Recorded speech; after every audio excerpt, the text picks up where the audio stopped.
ఎన్ని జన్మలెత్తినా నీ అందం నన్ను వెంటాడుతూనే ఉంది. ఆరావళి, వస్తా, తప్పకుండా వస్తా.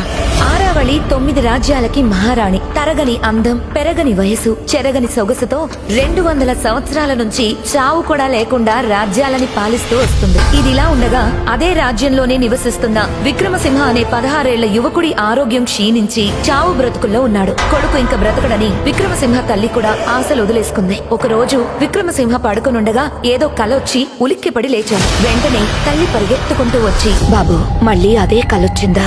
నేను ఒక్కసారి ఆరావళిని చూడాలనుకుంటున్నానమ్మా. ఈ జన్మలోనే కాదు, ఏ జన్మలో కూడా ఆరావళి ఆలోచన రానివ్వకు అని తల్లి ఏడ్చుకుంటూ అక్కడి నుంచి వెళ్లిపోయింది. అప్పుడు విక్రమసింహ తన మనసులో, ఎన్ని జన్మలెత్తినా నీ అందం నన్ను వెంటాడుతూనే ఉంది. ఆరావళి, వస్తా, తప్పకుండా వస్తా. సరిగ్గా అదే గడియలో ఆరావళి ఉలిక్కిపడి నిద్రలో నుంచి లేచింది. ఏదో ఆందోళనలో సతమతమవుతూ వెళ్లి మంచినీళ్లు తాగింది. వెంటనే ఆకాశం నుంచి ఒక స్వరం వినపడింది. ఆరావళి, నీకు బాగా దగ్గరైన వాళ్లే నీకు శత్రువులు, కొంచెం జాగ్రత్తగా ఉండు. ఏం మాట్లాడుతున్నావు?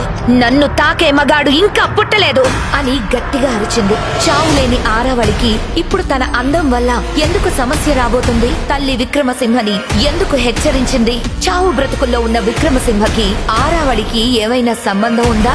అసలు రేపో మాపో చనిపోయే ఒక యువకుడు చావులేని యోధురాలిని ఏం చేయాలనుకుంటున్నాడు? ఇంతకీ ఆరావళి జీవిత రహస్యం ఏంటి? తెలుసుకోవాలంటే డౌన్లోడ్ చేసుకోండి పాకెట్ ఎఫ్ఎం.